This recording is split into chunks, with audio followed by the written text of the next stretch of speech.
Chapter 461.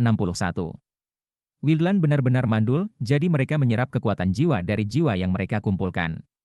Tentu saja, mereka juga haus akan energi spiritual, jadi kapanpun para pembudidaya pergi ke tanah mereka, mereka mencoba menangkap mereka untuk meminum darah mereka dan menyerap kekuatan yang dikandungnya. Orang barbar biadab telah menjadi musuh kita sejak zaman kuno, dan selalu berusaha untuk lebih dekat ke Laut Heavenspan untuk mendapatkan energi spiritual. Tugas kita adalah mencegah mereka. Zhao Tianjiao tampak agak terkejut melihat bagaimana Bai Xiaon tiba-tiba memucat di wajahnya, tetapi tidak terlalu memikirkannya. Itulah sebabnya sekte polaritas langit berbintang membangun 3 kota antara Laut Heavenspan dan tembok besar itu sendiri, untuk mengusir orang-orang biadab dan jiwa-jiwa pendendam. Khawatir Bai Xiaon membutuhkan lebih dari sekadar perkenalan umum, dia melanjutkan, dalam beberapa hari, kita akan turun, dan tiba di kota pertama. Ini disebut Kota Laut Timur, dan memiliki energi spiritual yang kuat. Jelas, ini adalah lokasi teraman di belakang tembok besar. Semakin jauh kamu dapatkan dari Kota Laut Timur, semakin lemah energi spiritual yang didapat. Kota kedua disebut Kota Dunia, di mana pasukan militer besar dikawal. Ini dapat dianggap sebagai pusat transfer dalam perjalanan ke tembok besar itu sendiri, tetapi juga merupakan garis pertahanan utama.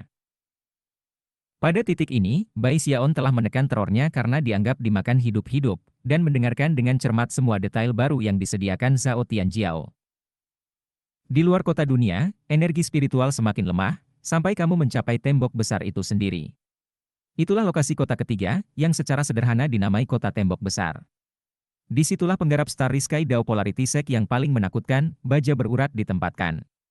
Salah satu dari para pembudidaya itu dapat dipandang sebagai dewa kematian.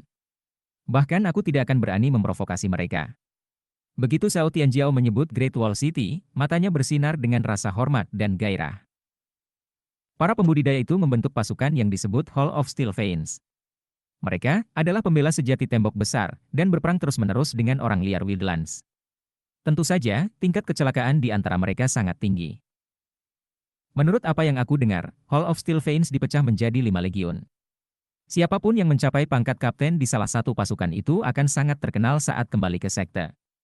Bagaimanapun, orang seperti itu akan didukung oleh Hall of Steel Veins, yang bahkan melampaui para deva. Lagi pula, Hall of Steel Veins adalah satu-satunya hall di sekte, yang secara pribadi diawasi oleh Patriark setengah dewa. Bai Xiaon terus mengangguk sebagai tanggapan atas semua yang dia dengar, dan tidak bisa tidak berpikir bahwa nama Hall of Steel Veins sangat mengesankan. Adapun aku, Zhao Tianjiao melanjutkan, tujuan pertamaku adalah pergi melihat Wildlands, mungkin mendapatkan pengalaman, dan kemudian, bergabung dengan Hall of Steel Veins. Setelah itu, aku akan membuat beberapa kontribusi militer yang mengesankan dan berjuang untuk mencapai pangkat kolonel. 1. Hah? Kata Bai Xiaon, menatap Zhao Tianjiao dengan heran. Untuk beberapa alasan, sepertinya dia seperti Zhao Tianjiao pada dasarnya berbicara tentang menempatkan dirinya di jalur kematian itu sendiri. Zhao Tianjiao menggenggam bahu Bai Xiaon lagi, dan matanya hangat saat melanjutkan, satu-satunya tempat di mana Deva ditempatkan adalah di kota tembok besar itu sendiri. Sebenarnya, salah satu tujuan dari perjalanan ini adalah agar guruku membebaskan senior Yo dari posisinya di sana. Selama 100 tahun ke depan, tuanku akan ditempatkan di tembok besar, ditugaskan untuk memukul mundur setiap invasi. Meskipun Zhao Tianjiao sebenarnya lebih tua dari Bai Xiaon, peristiwa baru-baru ini menyebabkan dia memandangnya sebagai teman yang sangat dekat. Zhao Tianjiao tidak punya banyak teman, dan begitu dia menjalin hubungan, orang itu adalah saudara seumur hidup. Xiaon, mendapatkan jiwa dewa hanya tujuan sekunder bagiku. Tujuan utama aku adalah masuk ke Hall of Steel Veins. Tapi kamu berbeda. Kamu harus berjuang keras untuk mendapatkan salah satu dari jiwa dewa itu. Ingat, ada banyak jiwa di Wildlands. Setiap makhluk hidup yang mati di tanah Heavenspan berakhir di sana, selama jiwa mereka tidak dihancurkan. Mereka melakukan perjalanan di sepanjang sungai Underworld sepanjang jalan melalui Wildlands, yang merupakan salah satu alasan mengapa Wildlands mewakili kematian dan neraka. Pada titik ini, suara Zhao Tianjiao begitu rendah sehingga dia jelas berbicara tentang hal-hal rahasia, hal-hal yang tidak dapat menyebar ke orang luar. Namun, takut Bai Xiaon mungkin akan mengejar jalan yang salah, ia memutuskan untuk mengklarifikasi hal-hal sedikit lebih banyak. Karena jiwa telah membangun di sana selama bertahun-tahun, dapat dinyatakan dengan pasti bahwa pasti ada beberapa dewa-dewa di sana. Sayangnya, mereka hanya muncul sekali setiap beberapa ribu tahun, dan jarang seperti bulu phoenix atau tanduk kilin. Menurut perhitungan tuanku, jumlah jiwa dewa yang ada di semua Wildlands mungkin dapat dihitung dengan 2 tangan. Lebih jauh lagi, jumlah orang yang telah menggunakan jiwa deva untuk menjadi ahli surga Daonas Chen Sol bahkan lebih sedikit dari itu. Hanya ada satu, surgawi. Bai Xiaon sering bertanya-tanya berapa banyak jiwa dewa di Wildlands, jadi informasi baru ini membuatnya sangat terkejut. Menimbang bahwa dia sudah memiliki 2 jiwa dewa, dia sering bertanya-tanya apakah dia berpotensi mencapai tahap Heaven Daonas Chen Sol yang legendaris.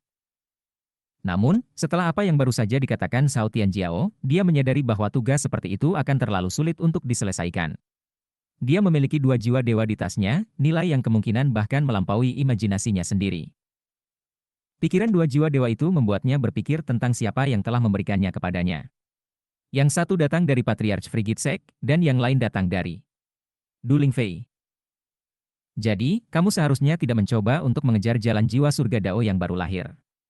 Itu adalah mimpi, fantasi yang tidak pernah bisa menjadi kenyataan. Kamu harus bertujuan untuk jiwa binatang buas. Mereka jarang, tetapi lebih banyak daripada jiwa dewa. Menurut perhitungan tuanku, mungkin ada sekitar 50 dewa jiwa binatang buas di Wildlands, meskipun tidak ada yang bisa sepenuhnya yakin. Setelah menawarkan beberapa peringatan dan pengingat lagi, Zhao Tianjiao akhirnya pergi, meninggalkan Bai Xiaon berdiri di sana sendirian, menatap pantai yang jauh semakin dekat. Kita hampir sampai. 10 tahun. Apa yang harus aku lakukan selama 10 tahun? Bai Xiaon menghela nafas. 3 hari berlalu dalam sekejap, dan kapal perang terus mendekati pantai. Suatu sore, hampir semua pembudidaya di kapal secara spontan mulai berkumpul di dek utama. Dari sana, adalah mungkin untuk melihat sebuah kota hijau besar naik di mana tanah bertemu lautan, yang sebagian adalah pelabuhan besar. Kekuatan formasi Mantera memenuhi area itu, juga kerlipan simbol magis. Menunggu di dermaga adalah sejumlah besar pembudidaya. Kapal mulai melambat, dan 2 jam kemudian, para pembudidaya di atas kapal cukup dekat untuk melihat orang-orang di dermaga dengan mata telanjang. Suara gemuruh terdengar ketika kapal perang besar itu perlahan berhenti sekitar 5 km dari pelabuhan itu sendiri. Pada saat itu, 8 pembudidaya Naschen Sol berwajah muram terbang keluar dari kota untuk menerima mereka, diikuti oleh sejumlah besar pembudidaya formasi inti. Salam, Chen Senior. Silakan terima ucapan selamat kami, Senior Chen. Suara-suara menggelegar seperti gelombang ketika Chen Hetian dan 5 pembudidaya Naschen Sol muncul. Setelah mengangguk sebagai tanggapan atas salam, mereka hanya terbang ke kota. Beberapa formalitas dipertukarkan, dan kemudian Bai Xiaon dan sisanya dari ratusan Starry Sky Dao Polarity Superstars terbang sejauh 5 km dari Laut Heavenspan ke kota Laut Timur. Sepanjang jalan, para pembudidaya formasi inti yang telah muncul dari kota itu mengukur Starry Sky Dao Polarity Superstars, dan tidak berusaha untuk menyembunyikan penghinaan mereka. Jelas, ini adalah veteran berpengalaman yang sedang melihat sekelompok rekrutmen baru. Bai Xiaon juga mengambil kesempatan untuk mengukur pembudidaya formasi inti dari kota Laut Timur. Tidak butuh waktu lama baginya untuk menyadari bahwa, tanpa kecuali, mereka semua memiliki aura yang sangat mematikan, bahkan mereka yang berada pada tahap formasi inti awal. Mereka adalah orang-orang yang tidak asing dengan pembunuhan, dan mata mereka bahkan memiliki semburat merah tua bagi mereka. Menurut apa yang didengar Bai Xiaon, nada merah datang setelah membunuh sejumlah besar jiwa pendendam. Rupanya, itu adalah semacam hukum alam, dan tidak ada salahnya sama sekali. Lebih jauh, itu membuat seseorang tampak cukup mengancam. Tak lama, mereka berada di kota, dan tanpa diduga, tidak ada yang keluar untuk menerima mereka. Namun, salah satu pembudidaya kota Laut Timur yang berada di lingkaran besar formasi inti menyerahkan medali-medali kepada setiap orang. Selamat datang di pos sekte. Ini adalah satu-satunya perangkat otentikasi kamu, jadi jangan sampai hilang. Jika kamu pergi ke Wildlands dan mencoba untuk kembali ke tembok besar tanpa itu, kamu akan ditolak masuk. Berhati-hatilah dengan itu. Tidak ada pengaturan resmi untuk kalian. Ini adalah uji coba yang akan berlangsung selama 10 tahun. Selama waktu itu, kamu harus pergi ke Wildlands setidaknya 3 kali. Pastikan catatan disimpan dari acara tersebut. Jika kamu tidak memenuhi persyaratan itu, maka ketika 10 tahun sudah habis, kamu tidak akan diizinkan untuk kembali ke sekte. Akhirnya, biarkan aku mengingatkan dirimu untuk menjaga dirimu dengan baik. Ingat, kamu hanya diperbolehkan tinggal di kota Laut Timur selama 1 hari. Untuk setiap hari di luar dari yang kamu tinggali, panjang total percobaan kamu dengan api akan meningkat 1 bulan penuh. Setelah meninggalkan kota Laut Timur, berhati-hatilah untuk mengendalikan penggunaan kekuatan spiritual kamu. Dengan itu, pria itu berbalik dan terbang ke kota. Bai Xiaon sudah sangat cemas. Kota Laut Timur yang asing ini sebenarnya tampak seperti tempat yang cukup bagus, dan ia awalnya berencana untuk tinggal di sini selama periode 10 tahun sebanyak mungkin, hanya untuk mengetahui bahwa ia tidak bisa. Starry Sky Dao Polarity Superstars bertukar pandang. Jelas, setiap orang punya rencana dan tujuan mereka sendiri di lokasi yang tidak dikenal ini, dan hanya butuh beberapa saat sebelum orang-orang mulai bubar dan pergi ke arah yang berbeda. Chapter 462. Bai Xiaon mengambil napas dalam-dalam saat ekspresi yang sangat serius muncul di wajahnya. Kembali ketika dia berada di sungai Heavenspan Timur, dia selalu merasa sebagai sekte penangkal sungai masih di dekatnya. Tapi sekarang, dia berada di tempat yang benar-benar aneh, dengan hampir tidak ada wajah yang dikenal di sekitarnya. Dengan ekspresi yang sangat muram dia memandang Song Kui dan pelindung Dao lainnya dan berkata, di tempat yang aneh seperti ini, kita harus tetap bersatu lebih dari sebelumnya. Song Kui, Master God Diviner, Chen Manyao, sebagai pelindung Dao aku, saatnya telah tiba untuk menunjukkan keterampilan dan kemampuan kamu yang sebenarnya. Dengan itu, dia menjentikkan lengan bajunya, matanya bersinar cerah. Untuk sebagian besar, aku telah menjadi orang yang melindungi kalian semua, apakah itu di Sky City atau di Sky Quarter Rainbow, dan bahkan di kapal perang. Tetapi sekarang, saatnya telah tiba bagi kamu untuk melindungi aku. Ini rencananya, kita akan, sebelumnya, dia bisa selesai berbicara, Chen Manyao berdeham. Aku harus pergi sekarang, Xiaon. Hah? Bai Xiaon berseru. Bukannya aku tidak ingin tinggal dan membantumu. Tapi, kamu tahu situasinya. Aku ingin pulang. Dia menatapnya tajam yang sepertinya mengatakan dia tidak ingin berpisah dengannya. Bahkan mengandung implikasi unik dan lain. Beberapa saat berlalu. Lalu dia menghela nafas dan mengambil busur pendek. Kita akan bertemu lagi jika takdir akan memilikinya. Dengan itu, dia berbalik dan menghilang ke kota Laut Timur. Meskipun kepergiannya agak mendadak, itu sama sekali tidak terduga untuk Bai Xiaon. Dia tahu bahwa rumahnya terletak di luar tembok besar, dan bahwa salah satu alasan utama untuk ikut bersamanya adalah karena dia ingin kembali ke sana. Dia telah mengatakan banyak bahkan kembali di sekte penangkal sungai. Bai Xiaon menghela nafas dan memandang Song Kui dan Master God Diviner. Tepat ketika dia hendak menjelaskan rencananya kepada mereka, Song Kui mendengus dingin. Sambil memandang berkeliling di East Sea City, dan juga daratan di luar, dia berpikir dalam hati, ini adalah tempat yang sempurna untukku. Aku, Song Kui, adalah tipe orang yang suka hidup di tengah bahaya yang ekstrim. Semakin brutal sebuah tempat, semakin banyak peluang untuk pelatihan yang mematikan. Itulah satu-satunya cara untuk menjadi lebih kuat. Ini adalah kesempatanku untuk menghancurkan Bai Xiaon 10 kali lipat. Jantung melonjak dengan aspirasi heroik, dan wajah ditutupi dengan tampilan tekad penuh, dia bahkan tidak berkenan untuk melihat Bai Xiaon saat dia berkata, Bai Xiaon, apakah itu di sekte aliran darah, sekte penangkal sungai, sekte polaritas langit berbintang langit, atau di kapal perang itu, aku tidak pernah bisa mengukur kamu. Tapi kali ini, di tempat ini, aku akhirnya akan melampaui kamu. Ini adalah kesempatan terakhir aku, dan aku tidak akan membiarkannya lewat. Dengan itu, ia berubah menjadi seberkas cahaya yang melesat ke kejauhan. Lebih. Bai Xiaon berkata, matanya melebar, tubuhnya bergetar. Adegan yang sedang diputar tampak sangat akrab. Tiba-tiba sangat gugup, dia memandang guru Dewa Diviner. Master God Diviner, kamu. Junior Patriarch, UM. Aku tidak benar-benar ingin berpisah, tapi aku sudah diberi tugas oleh Hall of Defenders. Sampai jumpa dalam 10 tahun, oke. Tuan Dewa Diviner terlihat agak malu, tetapi sebenarnya tidak menipu sama sekali. Aula Pembela benar-benar memberinya beberapa tugas. Setelah berkedip beberapa kali, Tuan Dewa Diviner menggenggam tangan dan membungkuk, lalu terbang pergi.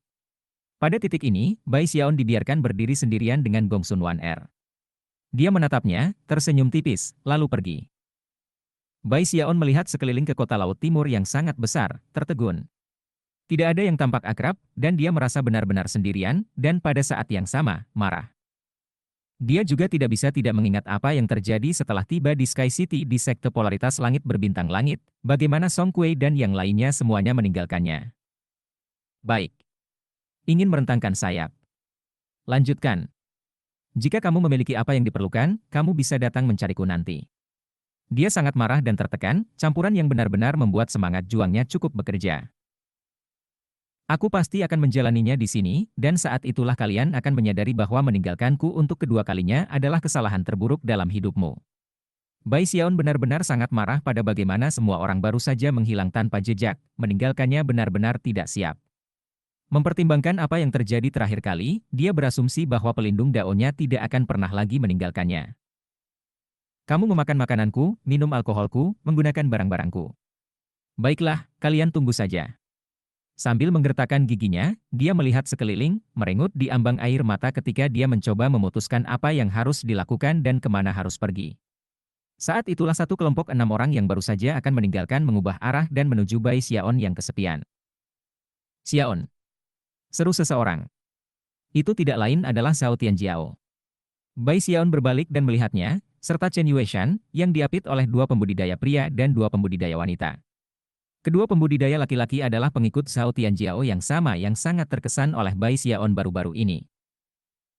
Adapun para murid perempuan, Bai Xiaon tidak mengenali mereka, tetapi berdasarkan apa yang Zhao Tianjiao katakan kepadanya sejak awal tentang Chen Yueshan, dia berasumsi bahwa mereka adalah 2 teman baiknya yang sudah tinggal di kota Laut Timur.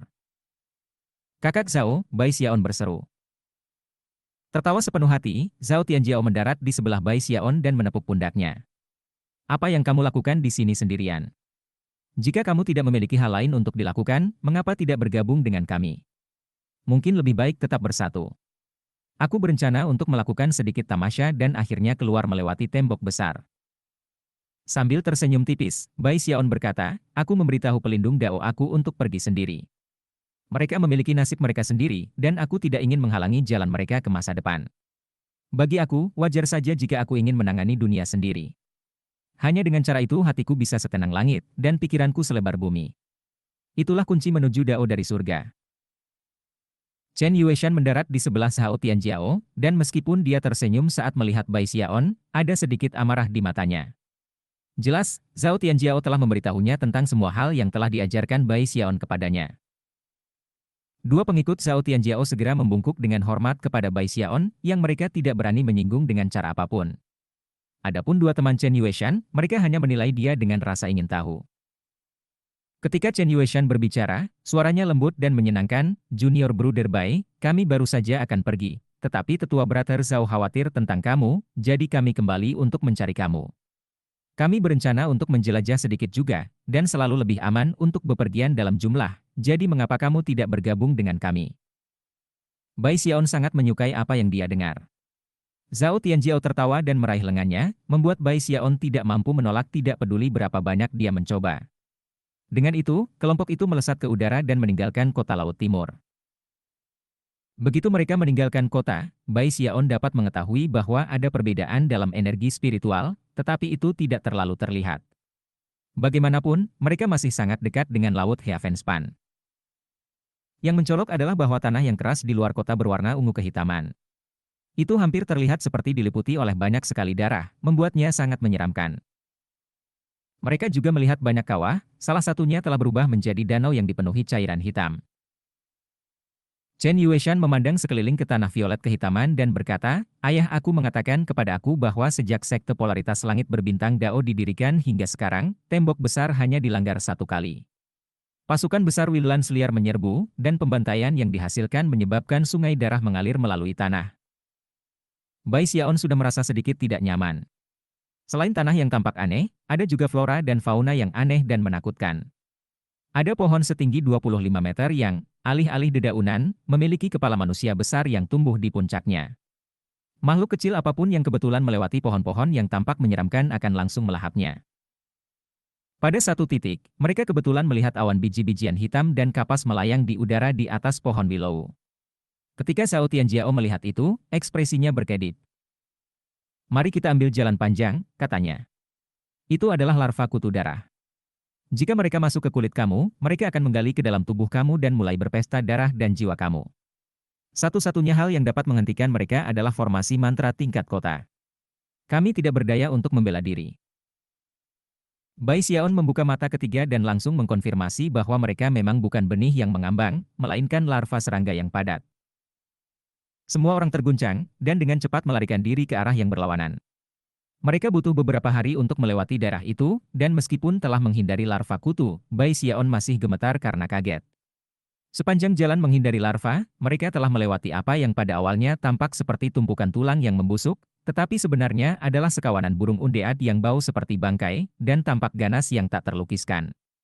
Sama seperti kawanan burung undead yang tampaknya memperhatikan kelompok pembudidaya, dan bersiap untuk menyerang mereka, sebuah celah terbuka di tanah yang tampaknya kosong di bawah mereka. Sebuah gaya gravitasi yang kuat meletus, dan seluruh kawanan burung undead terhisap ke dalam celah.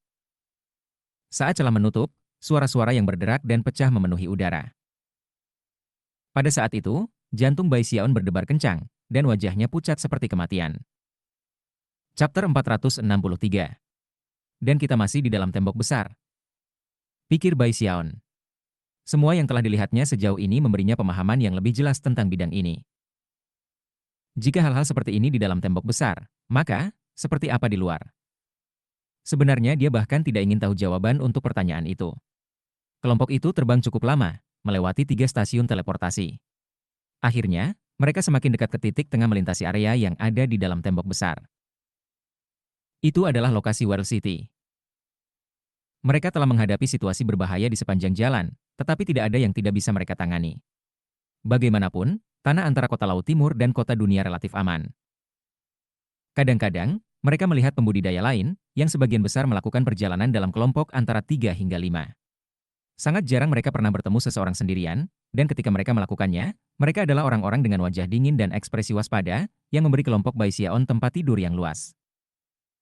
Ada juga kelelahan terlihat di mata mereka yang menyebabkan hati Bai Xiaon tumbuh lebih dingin dari sebelumnya. Tempat ini bahkan lebih berbahaya daripada yang kupikir akan terjadi. Pikirnya, jantung berdebar kencang. Semakin dekat mereka ke kota dunia, semakin banyak perasaan seperti itu di dalam dirinya. Waktu berlalu. Ketika mereka semakin dekat ke kota dunia, Bai Xiaon menyadari bahwa tanah di sekitar mereka semakin hitam, dan vegetasi menjadi semakin aneh. Bahkan burung dan binatang buas semakin asing, dan semakin banyak warna hitam. Selain semua itu, perubahan paling jitu yang bisa dirasakan Bai Xiaon adalah energi spiritual, yang semakin lemah. Zhao Tianjiao dan yang lainnya dalam kelompok mengalami kesulitan untuk menyesuaikannya, tetapi itu tidak buruk bagi Bai Xiaon. Pada saat ini, tingkat energi spiritual hampir sama dengan yang mereka miliki di Lower Rea Chest. Bagi orang-orang yang hanya terbiasa dengan energi spiritual di sekte polaritas langit berbintang langit, itu adalah perbedaan besar, tetapi Bai Xiaon tidak menganggapnya sangat mengejutkan. Beberapa hari berlalu dan, akhirnya, mereka mencapai yang kedua dari 3 kota, kota dunia. Itu berbeda dari kota Laut Timur, besar, seperti kubus raksasa yang terbuat dari batu bata hitam. Cahaya hitam bersinar keluar dari sana ke segala arah, dan hanya nyaris tak terlihat di dinding yang berpatroli pembudidaya. Meriam ajaib besar yang jelas merupakan senjata defensif dapat dilihat di dinding, dan untuk lempengan batu besar yang membuat batu bata, mereka semua ditandai dengan tanda penyegelan, menunjukkan bahwa seluruh kota itu sendiri merupakan formasi mantra. Meskipun formasi mantra itu hanya aktif sebagian, tetap saja kota itu tetap tertutup rapat. Ini adalah garis pertahanan utama kedua di dalam tembok besar. Jika Great Wall City pernah jatuh, maka tempat ini akan berfungsi sebagai penggantinya. Ada banyak pembudidaya di kota, dan sumber daya yang tersedia berlimpah di luar kepercayaan. Yang benar adalah bahwa, selain bertindak sebagai lokasi pertahanan cadangan, tempat ini ada sebagai gudang suplai untuk Great Wall City. Dalam cahaya redup malam, World City tampak seperti binatang raksasa, menyeramkan dan pemangsa. Itu adalah jenis tempat yang akan membuat seseorang terguncang bahkan melihatnya dari kejauhan, seolah-olah memiliki aura pembunuh sendiri. Itu dunia-dunia di depan, kata Zhao Tianjiao. Kami akan beristirahat sedikit di sini dan kemudian memulai perjalanan kedua. Kami pasti akan menghadapi beberapa situasi berbahaya pada bagian kedua perjalanan, jadi kalian semua harus bersiap secara mental. Wajah-wajah yang lain dalam kelompok itu sangat suram, dan untuk Bai Xiaon, dia meratap dalam hati. Ada tulang-tulang berserakan di luar kota, beberapa di antaranya diputihkan oleh matahari dan jelas telah berbaring di sana untuk waktu yang sangat lama. Seluruh area tampak sangat liar dan sunyi. Bai Xiaon bisa mengatakan bahwa banyak dari tulang itu jelas bukan tulang para pembudidaya, namun, juga bukan tulang binatang. Mereka tampak seperti manusia, tetapi jauh lebih tebal dan lebih panjang, seolah-olah mereka termasuk jenis raksasa. Tulang seperti itu sangat ulet, dan bahkan di antara yang berserakan, hampir tidak ada yang patah. Hati Bai Xiaon mulai berdegup pada implikasinya. Jangan bilang itu tulang belulang Will Lance dari balik tembok. Pikirnya. Ketika Zhao Tianjiao memperhatikan Bai Xiaon melihat tulang-tulang itu, dia berkata, ketika tembok besar itu dilanggar, kota dunia dikepung. Meskipun sudah lama terjadi, tulang-tulang ini sengaja ditinggalkan di tempat terbuka sehingga semua orang akan mengerti kebrutalan perang. Kami para pembudidaya mengejar dao kami, tetapi pada saat yang sama, kami harus mempertahankan sekte kami dan dunia di sekitar kami. Kita tidak bisa membiarkan Wildlanders pergi ke Laut Heavenspan. Dengan itu, dia dan Chen Yueshan terbang bersama menuju kota dunia. Pengikut Zhao Tianjiao dan teman-teman Chen Yueshan juga ikut, meninggalkan Bai Xiaon untuk menjadi yang terakhir mengejar ketinggalan. Ada apa dengan semua pertempuran dan pembunuhan? Pikirnya. Ah, terserahlah. Sekarang aku telah melihat sendiri betapa berbahayanya tempat ini. Aku harus setuju dengan Du Lingfei. Aku perlu menemukan tempat untuk berlubang selama 10 tahun, maka aku dapat menukar salah satu jiwa deva aku dengan beberapa jiwa binatang buas. Setelah membuat keputusan, Bai Xiaon mengambil napas dalam-dalam dan bergegas maju, menjaga wajahnya yang terlihat muram. Meskipun secara batin dia takut, dia jelas tidak akan membiarkan perasaan itu muncul. Dengan cepat mengejar Zhao Tianjiao, dia menyatakan, "Jikamu benar sekali, tetua Brother Zhao. Kami para pembudidaya harus mempertaruhkan nyawa kami untuk melawan Wildlanders." Zhao Tianjiao tertawa sepenuh hati dalam menanggapi. Segera, mereka tiba di luar gerbang kota, di mana medali identitas mereka diperiksa sebelum mereka diizinkan masuk. World City tampak besar di luar, tetapi setelah masuk, tampak lebih besar. Jalan-jalan dipenuhi oleh para petani yang pergi ke sana-sini, namun, tidak ada hiruk-pikuk pembicaraan, seolah-olah tidak ada yang mau berbicara dengan keras. Bai Xiaon bisa mengatakan bahwa sumber daya pasti berlimpah di kota dunia. Baik itu pil obat, benda ajaib, atau jimat kertas, barang tersedia di mana-mana. Selain itu, harga tidak terlalu keterlaluan. Bahkan, banyak pil obat lebih murah di sini daripada di tempat lain. Hal lain yang menonjol bagi Bai Xiaon adalah garnisun di kota. Itu penuh dengan pembudidaya, yang semuanya memancarkan aura pembunuh, dan juga mengenakan pakaian unik yang dihiasi dengan tangan berwarna darah. Tangan itu berdenyut dengan kekuatan formasi Mantera yang membuat masing-masing dan semua pembudidaya itu tampak seperti tipe orang yang telah memanjat gunung mayat dan berenang melalui lautan darah. Setiap kali penggarap dari garnisun pergi ke kota, semua orang memperlakukan mereka dengan sangat hormat. Para pembudidaya itu adalah anggota Aula Vena Baja, Zhao Tianjiao menjelaskan, tetapi mereka berbeda dari rekan sebangsa mereka di Great Wall City. Orang-orang ini hanya melampaui tembok untuk bertarung sesekali. Sebagian besar waktu, mereka berjaga-jaga di sini di kota dunia ini. Ketika Zhao Tianjiao menatap para pembudidaya dari Hall of Steel Veins, matanya bersinar dengan rasa hormat dan antisipasi. Mereka kadang-kadang melampaui tembok. Ketika Bai Xiaon memikirkan fakta bahwa orang-orang ini hanya sesekali melewati tembok, namun tampak sangat mengejutkan, dia tidak bisa tidak bertanya-tanya. Seperti apa para petani yang ditempatkan di kota ketiga itu seperti? Ketika ia berkubang dalam kecemasannya, kelompok itu menemukan sebuah penginapan untuk menginap di malam itu. Adapun Zhao Tianjiao dan Chen Yueshan, mereka pergi mengunjungi para tetua di garnisun, mempertimbangkan status mereka, itu adalah hak yang hanya mereka miliki di antara kelompok itu. Zhao Tianjiao mengundang Bai Xiaon untuk ikut, tetapi setelah beberapa pemikiran, Bai Xiaon memutuskan bahwa ia akan menjelajahi kota sebagai gantinya. Malam tiba, dan langit menjadi gelap. Meski begitu, World City sama sibuknya dengan siang hari, dan semua toko tetap buka. Bai Xiaon berjalan bersama melihat kerumunan dan belanja jendela. Kerumunan itu sangat sunyi, bahkan ketika orang berbicara, itu hampir berbisik. Itu adalah lingkungan yang sangat aneh, untuk sedikitnya. Chapter 464. Karena semua orang tidak berbicara, atau berbisik, Bai Xiaon memutuskan bahwa hal terbaik untuk dilakukan adalah mengikuti kebijaksanaan kuno meniru penduduk setempat. Oleh karena itu, ia berusaha terlihat sedingin dan menyendiri mungkin, bahkan sedikit seram, semua dengan harapan berbaur dengan orang banyak. Tidak lama kemudian, hal-hal tidak tampak seaneh sebelumnya. Bai Xiaon merasa seperti dia seperti orang lain, dan segera berjalan dengan gembira. Setelah sedikit waktu berlalu, dia berhenti di tempatnya dan memandang ke salah satu toko terdekat. Scarlet Souls Pavilion. Setelah melihat nama toko, dia mengintip ke dalam, dan melihat bahwa dinding-dindingnya ditumpuk dengan botol-botol yang kelihatannya tak terhitung jumlahnya. Ada juga beberapa pembudidaya di dalam melihat-lihat botol. Penasaran, Bai Xiaon berbalik, menuju ke toko, dan mengambil botol untuk dilihat. Begitu dia melihat apa yang ada di dalam, matanya melebar. Botol itu berisi kabut yang pada awalnya tenang dan tenang. Namun, begitu dia melihat dari dekat, kabut itu menyusut menjadi bentuk wajah yang menatap tajam ke arahnya. Itu adalah wajah seorang wanita muda yang dengan kasar berubah menjadi ekspresi ganas. Sesaat setelah itu terbentuk, itu menabrak sisi botol seolah-olah sedang berusaha untuk mendapatkan di Bai Xiaon. Wajah itu tak lain adalah jiwa pendendam. Itu terjadi tanpa peringatan sama sekali, dan Bai Xiaon benar-benar tidak siap untuk reaksi seperti itu, jadi dia tidak bisa menahan diri untuk tidak mengeluarkan sentakan kejutan. Hampir segera, para pembudidaya di sekitarnya menatapnya dengan kerutan di wajah mereka. Secara bersamaan, semua botol lain di toko mulai bergetar dan bergetar ketika kabut di dalamnya berubah menjadi wajah yang memandang Bai Xiaon dengan mata yang melotot. Melihat begitu banyak jiwa pendendam yang menatapnya menyebabkan kulit kepala Bai Xiaon menggeliat ketakutan. Dia juga bisa mendengar suara-suara aneh yang menyerupai campuran tawa dan menangis. Bahkan ada beberapa suara yang sepertinya bernyanyi. Suara-suara berputar dan bercampur menjadi satu, sepertinya membosankan sampai ke jiwanya. Lepaskan aku. Hei, kakak, ingat aku. Kita mengenal satu sama lain. Aku sudah makan banyak anak kecil seperti kamu sepanjang tahun. Hahaha, buahahaha.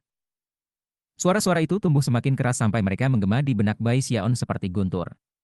Pada saat itu, cahaya dingin muncul di matanya, dan ki dingin mulai berputar di dalam dirinya.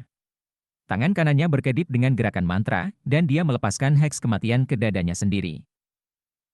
Seketika, semua suara menghilang, dan semuanya kembali normal. Jiwa pendendam dalam botol masih menatapnya, tetapi tampaknya, mereka bisa merasakan bahwa mereka tidak mampu mempengaruhi pikirannya, jadi mereka memalingkan muka dan mulai mengubah kembali menjadi bola kabut. Para pembudidaya lain di toko juga mulai memalingkan muka dan kembali melihat-lihat botol. Bai Xiaon mengambil napas dalam-dalam dan melihat sekeliling, tatapannya akhirnya berhenti pada seorang pria di sudut toko. Dia sudah tua, dan mengenakan jubah abu-abu yang cocok dengan warna rambutnya. Tangan menggenggam di belakang punggungnya, dia berjalan maju dan tersenyum pada Bai Xiaon. "Kamu orang baru di sini?" tanyanya pelan. Bai Xiaon mengangguk, sedikit tertekan ketika dia menyadari bahwa dia cukup yakin dia sekarang tahu mengapa orang-orang di sini tidak suka banyak bicara. Di kota dunia dan tanah di luarnya, kamu harus menjaga suaramu agar tidak terjerat oleh jiwa-jiwa pendendam. Hal terbaik untuk dilakukan adalah mentransmisikan suara kamu dengan akal ilahi. Ada terlalu banyak jiwa pendendam di luar sana. Beberapa dari mereka dapat kamu lihat dengan mata kamu, dan beberapa tidak. Apa yang kamu lihat dalam botol-botol ini tidak lain adalah jiwa-jiwa orang mati. Kamu lihat, baik di dalam maupun di luar tembok besar, jiwa adalah sumber daya yang paling berharga. Baik itu untuk kultivasi, meramu obat-obatan, atau membuat benda-benda ajaib, kamu harus menggunakan jiwa. Dengan senyum dan anggukan lain, lelaki tua itu berbalik dan berjalan pergi. Bai Xiaon mengucapkan terima kasih, dan kemudian mengambil sedikit lebih banyak waktu untuk melihat-lihat jiwa. Apa yang dia temukan adalah bahwa jiwa level yayasan pendirian adalah yang termurah dan paling berlimpah, dengan jiwa formasi inti menjadi lebih mahal. Dia tidak melihat milik ahli Nas Chen Soul. Akhirnya, Bai Xiaon pergi dan melebur kembali ke kerumunan. Kali ini, dia bahkan lebih berhati-hati dari sebelumnya ketika dia berjalan di sepanjang jalan yang diterangi cahaya bulan. Akhirnya, ia sampai di toko lain yang membuatnya berhenti dan menatap. Di dalam toko itu, mereka menjual orang biadab. Seperti yang ditunjukkan tulang-tulang di luar kota, orang-orang liar itu sangat mirip pembudidaya, kecuali lebih besar dan lebih tinggi. Kebanyakan dari mereka tingginya 3 meter atau lebih, dan sangat berotot. Orang-orang liar yang dipajang dikemas ke dalam peti mati, dan ada tanda segel pada mereka sehingga tidak bisa bergerak. Ada pria dan wanita, dan masing-masing dari mereka memiliki tubuh kedagingan yang sangat mengesankan. Ketika Bai Xiaon mendekat, dia diperhatikan oleh salah satu salesman, seorang pria dengan basis kultivasi yayasan pendirian dan wajah memerah. Setelah memandang Bai Xiaon dari atas ke bawah, dia menggenggam tangan dengan hormat dan diam-diam berkata, "Senior, pelayan Wildlander kami mungkin bukan yang terbaik yang tersedia di kota dunia, tetapi mereka pasti top of the line." Bai Xiaon menatap penasaran pada orang-orang liar, dan terkejut menemukan bahwa mereka memiliki gigi setajam binatang liar. Kamu tahu, lanjut si penjual, bahkan sampai ke gigi dan tulang mereka, tubuh kedagingan mereka sangat kuat, membuat mereka menjadi pelayan yang sangat baik. Selain itu, mereka telah dimeteraikan dengan mantra terbatas, sehingga kamu dapat mengendalikan hidup atau mati mereka dengan satu pikiran. Mereka sama sekali tidak mirip Chen Manyao. Bai Xiaon berpikir dengan rasa ingin tahu. Dia mempertimbangkan untuk membeli satu, tetapi di kota dunia, satu-satunya mata uang yang diterima adalah batu roh dan kredit pertempuran. Poin pantas benar-benar tidak berguna. Mereka sangat mahal, pikirnya. Mengingat berapa tahun salesman itu bekerja di sini, dia bisa tahu apa yang dipikirkan Bai Xiaon. Sambil tertawa kecil, dia berkata, "Senior, kurasa kamu relatif baru di World City. Biarkan aku jelaskan, orang-orang liar ini sama sekali tidak terlalu mahal. Di luar tembok besar, di kota-kota yang dihuni oleh orang biadab itu sendiri, para penanam yang ditangkap oleh yayasan pendirian menjual dengan harga 10 kali lebih besar daripada orang biadab dari tingkat budidaya yang sama." "Apa?" kata Bai Xiaon, ekspresi kaget muncul di wajahnya. "Orang-orang liar menjual pembudidaya di luar sana." "Tentu saja," jawab si penjual dengan dingin. "Bagi orang-orang liar, para pembudidaya dari dalam tembok besar adalah jenis makanan paling bergizi yang tersedia. Mereka tidak memiliki energi spiritual di luar sana, dan di dalam setiap pembudidaya ada lautan spiritual. Bagi mereka, para pembudidaya, seperti batu roh yang hidup." Kulit kepala Bai Xiaon ditusuk dengan rasa takut. Hanya memikirkan ditangkap oleh orang-orang liar di luar tembok besar, dan kemudian disedot kering seperti batu roh, membuatnya gemetar di dalam dan luar. Tempat ini terlalu berbahaya, pikirnya. Tampak sangat tidak senang, dia meninggalkan toko, dan alih-alih menjelajahi kota lebih banyak, kembali ke penginapan. Tak lama, Fajar tiba, dan Zhao Tianjiao datang mencari Bai Xiaon. Sudah waktunya untuk meninggalkan kota dunia dan menuju ke tembok besar itu sendiri. Mereka bergerak lebih lambat dari sebelumnya. Energi spiritual semakin lemah, membuat perjalanan menjadi lebih berat, dan meningkatkan jumlah waktu yang diperlukan untuk pulih dari aktivitas. Lebih jauh, perjalanan ini jelas lebih berbahaya daripada yang sebelumnya. Negeri-negeri itu benar-benar kehilangan semburat hitamnya, dan hampir sepenuhnya ungu, seolah-olah mereka telah benar-benar basah kuyup oleh darah. Itu sama dengan air di sungai. Itu adalah pemandangan yang benar-benar mengejutkan bagi Bai Xiaon dan yang lainnya dalam kelompok. Ada gunung di sana-sini, semuanya telanjang vegetasi, serta sesekali desa yang ditinggalkan. Ada juga gerombolan jiwa pendendam yang terbang, yang biasanya memiliki setidaknya beberapa lusin yang sekuat tingkat formasi inti. Untungnya, jiwa-jiwa pendendam tidak terlalu agresif. Secara umum, mereka hanya terbang tanpa berhenti. Meski begitu, Zhao Tianjiao dan yang lainnya terus mengawasi mereka, dan jelas, Bai Xiaon bahkan lebih berhati-hati. Dia terus menutup mulutnya rapat-rapat, menolak untuk mengintip. Hanya setelah jiwa-jiwa pendendam itu benar-benar tidak terlihat, dia menghela nafas lega. Ketika mereka bergerak maju, mereka jarang melihat pembudidaya lainnya. Hampir tidak ada tanda-tanda kehidupan di gurun tandus ini, dan bahkan flora dan fauna sangat sedikit dan jarang, dan merupakan tipe yang membuat semua orang waspada. Setiap tanaman atau pohon yang mereka temui tampak lebih aneh daripada yang terakhir, dan lebih ganas. Bai Xiaon bahkan melihat satu pohon besar yang benar-benar berlari di sepanjang tanah saat mengejar macan tutul berduri hitam setinggi 9 meter. Setelah menangkap makhluk itu, pohon itu melahapnya hidup-hidup. Pada satu titik, tangan mayat hidup yang sangat besar melesat keluar dari jurang untuk mengambil elang hitam yang lewat, yang dihancurkan menjadi bubur saat diekstraksi darahnya. Suara squishing sudah cukup untuk membuat hati seseorang berdenyut karena kaget. Chapter 465. Hal-hal aneh yang mereka lihat jauh melampaui apa yang telah mereka lihat selama bagian pertama perjalanan. Perjalanan dari East City ke World City seperti jalan-jalan di taman dibandingkan dengan ini. Meskipun mereka telah menghadapi beberapa situasi rumit, secara keseluruhan, semuanya berjalan dengan lancar. Jalan dari World City ke Great Wall City jauh lebih menggelisahkan. Apakah itu vegetasi atau hewan, semuanya aneh sampai ekstrim, dan tentu saja, membuat Bai Xiaon benar-benar ketakutan. Bahkan Zhao Tianjiao, dengan basis kultivasi yang luar biasa dan keberanian yang luar biasa, berjalan dengan sangat hati-hati. Chen Yueshan tampak agak pucat di wajahnya, dan yang lain dalam kelompok itu sangat terguncang pada banyak kesempatan. Bahkan angin sepoi-sepoi membuat mereka gelisah. Ini adalah dunia yang sangat berbeda dari dunia yang dulu. Energi spiritual lemah, membuat semua orang merasa terkekang. Mereka bahkan harus mengandalkan perangkat magis dan batu roh untuk mempertahankan penerbangan. Adapun energi spiritual di dalam tubuh mereka, mereka tidak berani menggunakannya. Bahkan, untuk mencegahnya merembes keluar, Zhao Tianjiao secara ajaib menyegel dirinya sendiri. Semua orang mengambil tindakan serupa. Tentu saja, Bai Xiaon telah mengambil tindakan pencegahan lebih awal. Meskipun menyegel tubuh sendiri akan sedikit mengurangi indera spiritual seseorang, itu akan menyelesaikan masalah kebocoran energi spiritual. Itu penting di tempat di mana energi spiritual langka, dan seseorang pada dasarnya terpaut sendirian, tidak terhubung ke surga dan bumi. Metode itu berguna untuk menyelesaikan masalah kebocoran energi spiritual, tetapi tidak melakukan apapun untuk mengurangi bahaya. Entah itu karena jiwa yang terbang di sekitar, atau entitas aneh yang mendiami tanah ini, mereka harus melanjutkan dengan sangat hati-hati. Meskipun mereka berhati-hati, sebuah insiden terjadi sekitar 2 bulan setelah mereka meninggalkan kota dunia. Mereka semua duduk bersila di atas perahu ajaib yang dibeli Zhao Tianjiao, ketika tiba-tiba, lolongan yang menakutkan membelah udara. Teriakan memekakan telinga menembus perisai penyegelan perahu untuk menghancurkan pikiran semua orang di dalamnya.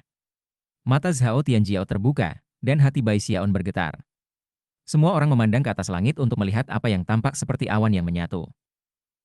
Dalam beberapa saat, mereka telah mengambil bentuk kumbang besar, sepenuhnya 3.000 meter, yang dengan cepat berubah menjadi hitam pekat.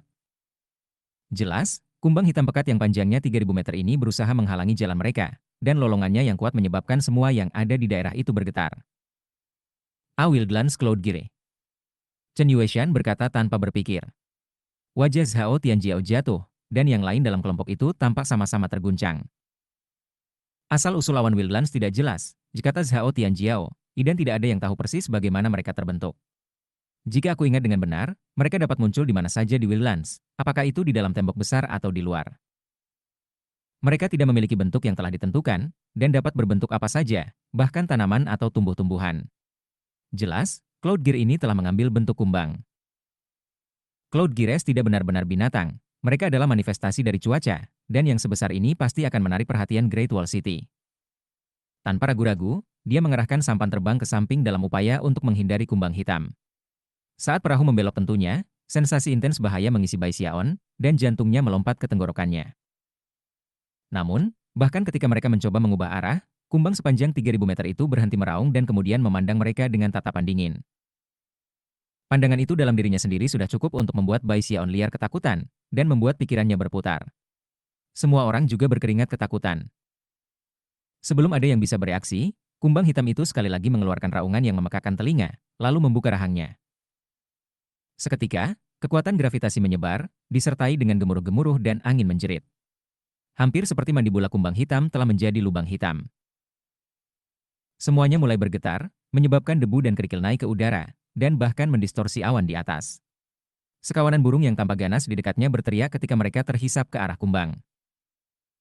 Tanah bergetar begitu keras sehingga sebuah bukit di daerah itu robek dari tanah dan mulai berputar ke arah kumbang.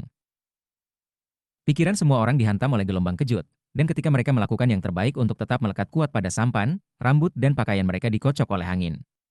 Jika mereka belum terlindungi oleh kekuatan spiritual dari kapal itu sendiri, mereka akan ditarik keluar ke udara dan tercabik-cabik. Bahkan, perahu sudah memutar dan membelok di ambang melanggar. Dari jauh di atas, kelihatannya kumbang hitam itu adalah pusat pusaran besar yang menghisap segala sesuatu di sekitarnya, bahkan pepohonan. Zhao Tianjiao, Bai Xiaon dan semua orang sangat gugup, dan tidak berpikir sejenak tentang menghemat energi spiritual. Mereka segera melepaskan kekuatan penuh dari basis budidaya mereka untuk memberi daya pada perahu saat itu terbang keluar dari pusaran. Saat perahu berjuang di udara, batu-batu roh yang telah ditempatkan ke dalam slot kekuatannya berkilauan dengan cahaya terang, kemudian berubah menjadi gelap dan berubah menjadi abu. Batu-batu roh telah sepenuhnya terkuras, dan dengan kekuatan ekstra dari basis budidaya dari seluruh kelompok, perahu itu tampak mengaum dengan amarah saat ia keluar dari pusaran gravitasi dan kemudian melesat ke kejauhan. Di belakang mereka, kumbang hitam melolong marah, tetapi tidak mengejar mereka. Bai Xiaon duduk di sana dalam diam-diam, pikirannya kosong. Semua kekuatan basis budidayanya sedang dituangkan ke dalam perahu, dan itu sama dengan yang lainnya. Hanya setelah mereka keluar semua untuk melarikan diri, dan agak jauh, apakah mereka memperlambat perahu dan berhenti di dekat Gunung Acak. Di sana, mereka menarik napas panjang lega, dan bertukar pandangan canggung yang diwarnai dengan rasa takut yang tersisa. Cloud Gire itu, setidaknya sekuat lingkaran besar dari tahap jiwa Naschen. Cloud Gire. Bai Xiaon melihat dari balik bahunya ke arah mereka melarikan diri. Dia merasa seperti baru saja berhasil keluar dari situasi itu dengan kehidupan kecilnya yang buruk. Jika perahu terbang tidak bisa lepas dari pusaran gravitasi, apa yang akan terjadi? Tidak ada jawaban untuk pertanyaan itu. Di Wildlands, Cloud Gires tidak hanya menyebabkan masalah bagi pembudidaya, tetapi juga orang-orang liar. Itu adalah manifestasi cuaca, bukan kekuatan manusia, dan tidak ada yang masuk ke dalam rahang mereka yang pernah keluar hidup-hidup.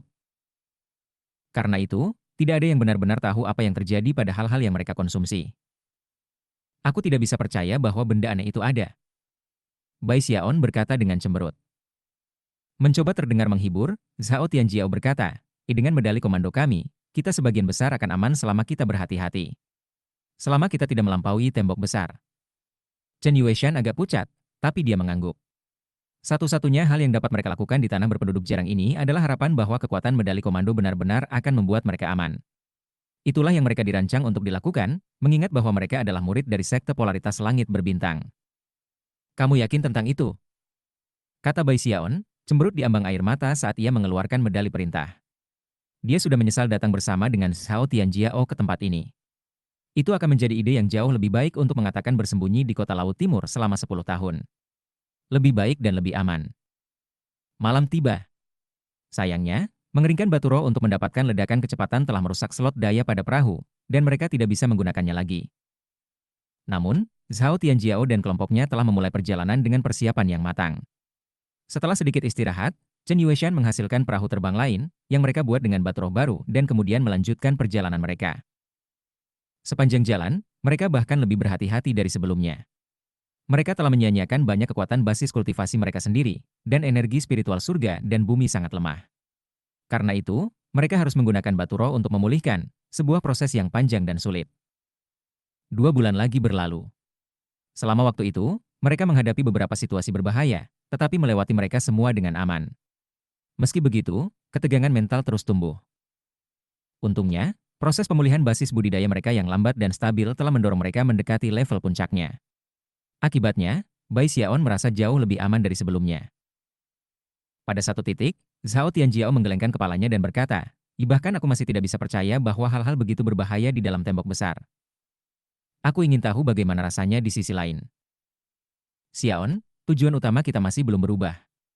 Setelah kami sampai ke tembok besar, kami pergi keluar untuk mendapatkan pengalaman. Apakah kamu akan bergabung dengan kami? Bai Xiaon memandang dengan sedih ke tanah di sekitar mereka, dan kemudian menggelengkan kepalanya. Kurasa tidak, jawabnya. Aku pikir aku akan sedikit menjelajahi Great Wall City. Semakin baik aku mengenal kota, semakin sedikit masalah yang aku miliki nanti. Chapter 466. Xiaon, kata Zhao Tianjiao, nadanya serius, seperti yang kamu tahu, semua orang yang berpartisipasi dalam uji coba selama 10 tahun ini harus melakukan setidaknya 3 misi di luar tembok. Kamu dapat memilih kapan melakukan itu, tetapi tidak ada cara untuk keluar dari tanggung jawab. Dengan kata lain, kamu harus keluar dari tembok besar di beberapa titik. Zhao Tianjiao menggenggam bahunya. Ketika saatnya tiba, kamu harus pergi, bahkan jika kamu tidak ingin. Jika tidak, kamu akan gagal dalam ujian akhir, dan tidak akan bisa kembali ke sekte. Hati Bai Xiaon bergetar. Pikiran untuk pergi 3 kali dalam misi membuat dunia tampak seperti tempat yang jauh lebih gelap. Meskipun dia telah mendengar pengaturan itu, dia tidak terlalu memikirkannya sebelumnya, dan berasumsi itu tidak perlu dikhawatirkan.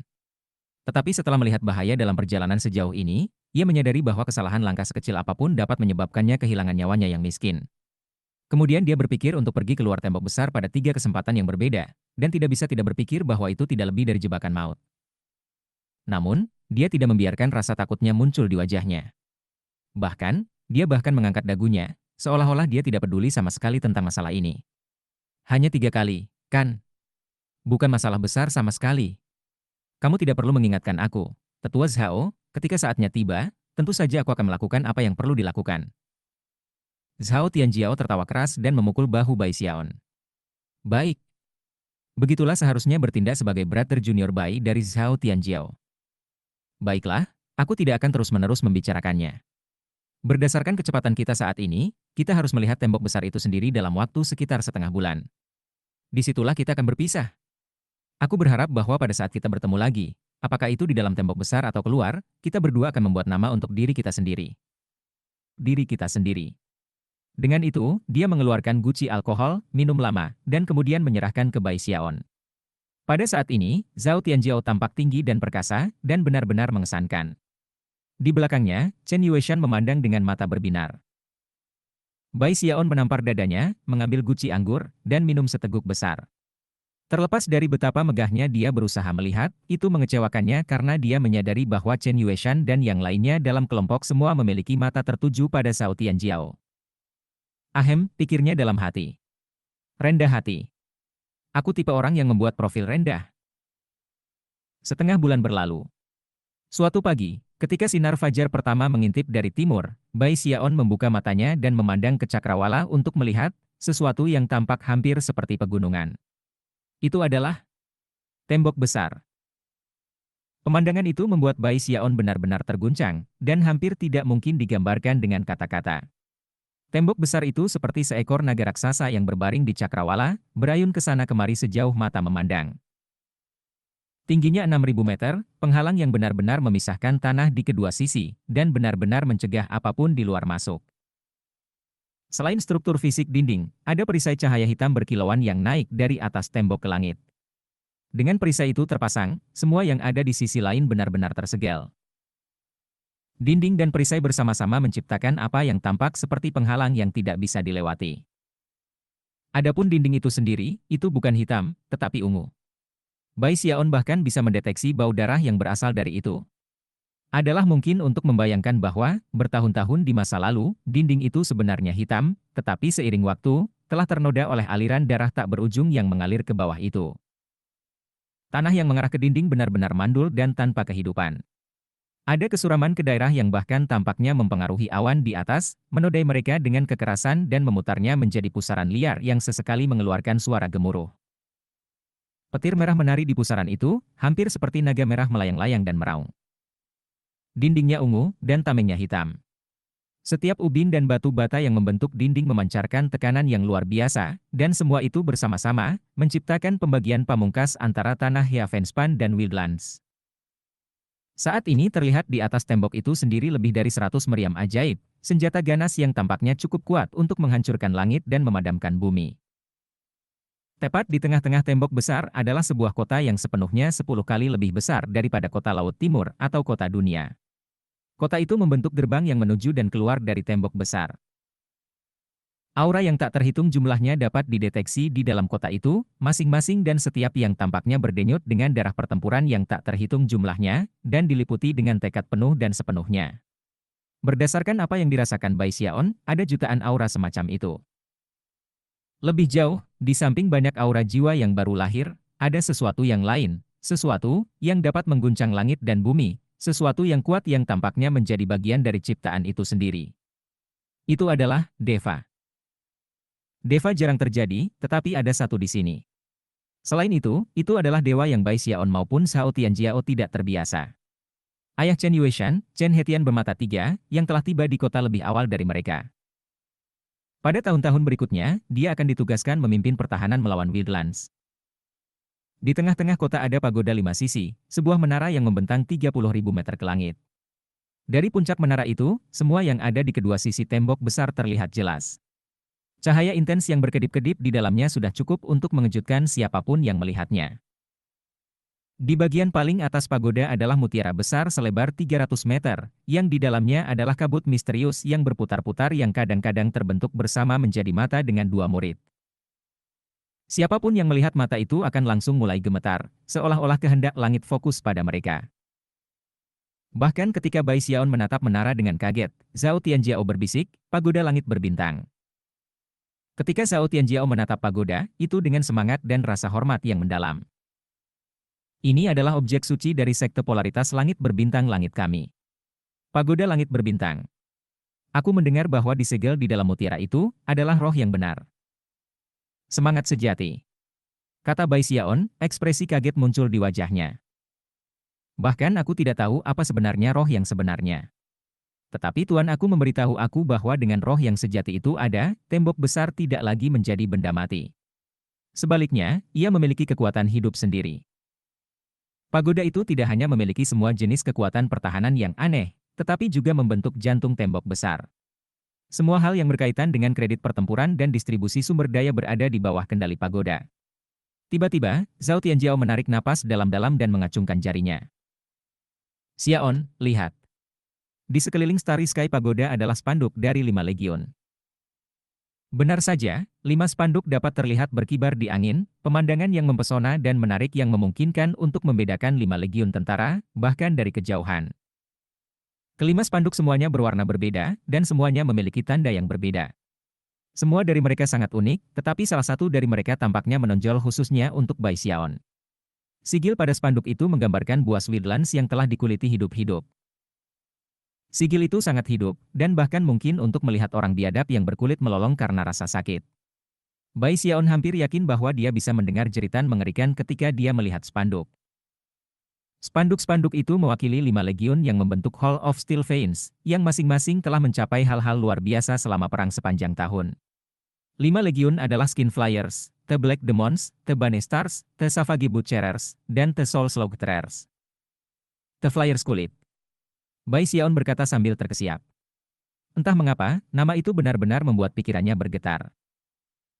Setiap legiun memiliki spanduk sendiri, yang tidak hanya mewakili apa yang telah mereka capai dalam pertempuran, tetapi juga menunjukkan betapa luar biasanya mereka. Lihat spanduk Skin Flyers. Aku pernah mendengar bahwa pasukan mereka sangat haus darah. Setiap kali mereka berbaris untuk berperang, mereka menguliti musuh-musuh mereka hidup-hidup. Nama mereka sendiri menyebabkan orang-orang liar di luar tembok besar gemetar ketakutan. Dari cara mata Zhao Tianjiao bersinar dengan rasa hormat, jelas bahwa dia sangat ingin bergabung dengan salah satu dari 5 legiun. Bai Xiaon menelan ludah. Setelah melihat 5 spanduk, dia berpikir lebih dari sebelumnya bahwa dia harus menjaga jarak dari mereka. Zhao Tianjiao hampir ternganga saat dia mengungkapkan semua yang dia tahu. Xiaon, apakah kamu tahu bahwa di luar tembok besar, orang-orang barbar memiliki sesuatu yang disebut daftar eksekusi?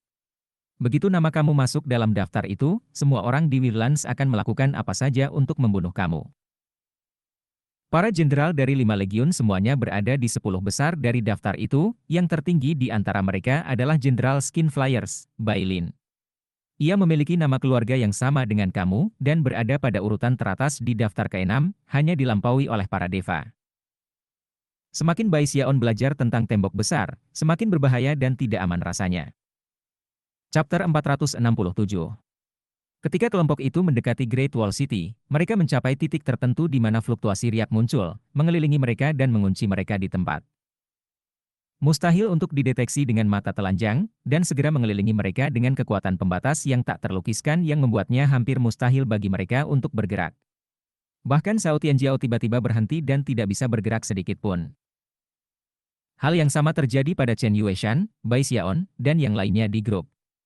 Semua dari mereka tiba-tiba sekaku papan, benar-benar tidak mampu bergerak.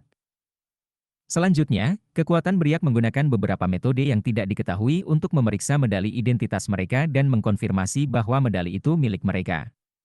Bahkan Chen Yueshan, putri Chen Hetian bermata 3, diperiksa secara menyeluruh. Setelah itu, fluktuasi lain melewati mereka, dan mereka bisa merasakan jiwa mereka diperiksa.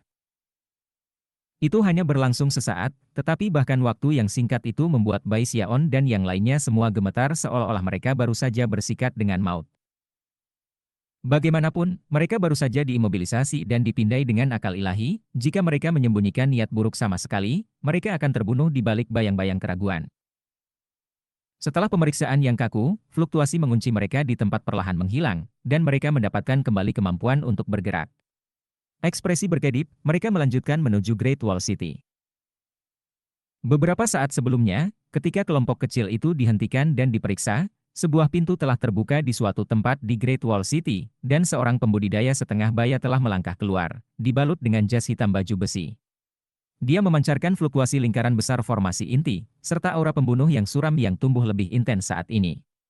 Lelaki itu hanya mengambil 4 langkah, namun itu menempatkannya tepat di depan kelompok yang baru tiba. Bahkan Zhao Tianjiao dapat merasakan bahwa aura pembunuh pria ini tidak biasa dan unik. Ketika matanya tertuju pada Chen Yueshan, dia segera menggenggam tangan dan membungkuk. Aku adalah pelayanmu yang rendah hati, Kolonel Li Hongming dari Flyers Kulit. Inspeksi yang kamu lakukan tadi hanyalah protokol.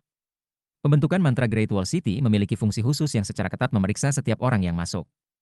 Aku harap kamu dapat memaafkan aku atas ketidaknyamanan yang tidak terduga. Dari cara Li Hongming berbicara, jelas bahwa ia tidak mengharapkan tanggapan dari ada di antara mereka, tetapi ingin agar mereka mendengarkan dengan cermat. Itu tidak diizinkan untuk tinggal di dalam Great Wall City, dan pada kenyataannya, pengambil sidang lainnya tidak akan diizinkan masuk. Mereka hanya bisa masuk dan keluar dari tembok besar melalui gerbang samping, dan harus mengambil tidak lebih dari waktu yang diperlukan untuk membakar dupa untuk melakukannya. Namun, Patriark Dewa mewariskan perintah bahwa kelompokmu akan diizinkan di kota, meskipun hanya untuk 1 hari. Setelah itu, kamu harus pergi. Aku telah ditugaskan untuk mengawasi kunjungan kamu, dan oleh karena itu, kamu tidak diizinkan untuk meninggalkan pandangan aku. Mohon patuhi pengaturan itu. Dengan itu, dia berbalik dan mulai berjalan pergi. Ketika Bai Xiaon memeriksa Li Hongming, dia bisa tahu bahwa basis kultivasi pria itu hanya sedikit lebih tinggi dari miliknya. Namun, aura pembunuhannya jauh lebih kuat. Selain itu, matanya tampak memancarkan perasaan darah, seolah-olah dia telah membunuh terlalu banyak jiwa untuk dihitung.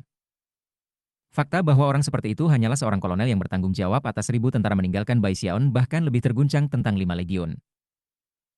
Setelah beberapa saat hening, Zhao Tianjiao bergegas mengejar Li Hongming dan bertanya, Kakak Li, mengapa inspeksi dari sebelumnya bahkan sampai sedalam jiwa kita? Tanpa menoleh untuk melihat Zhao Tianjiao, Li Hongming berkata, satu siklus 60 tahun yang lalu, jiwa-jiwa pendendam di luar tembok besar merancang teknik kepemilikan unik yang memungkinkan mereka untuk menyamar sebagai kultivator. Mereka menggunakan teknik itu untuk mencoba menyusup ke Great Wall City dan membunuh para jenderal. Sejak saat itu, kami mengambil tindakan pencegahan terhadap metode tersebut. Setiap orang yang ingin memasuki kota harus terlebih dahulu menjalani inspeksi jiwa. Zhao Tianjiao mengangguk dan tidak mengajukan pertanyaan lebih lanjut.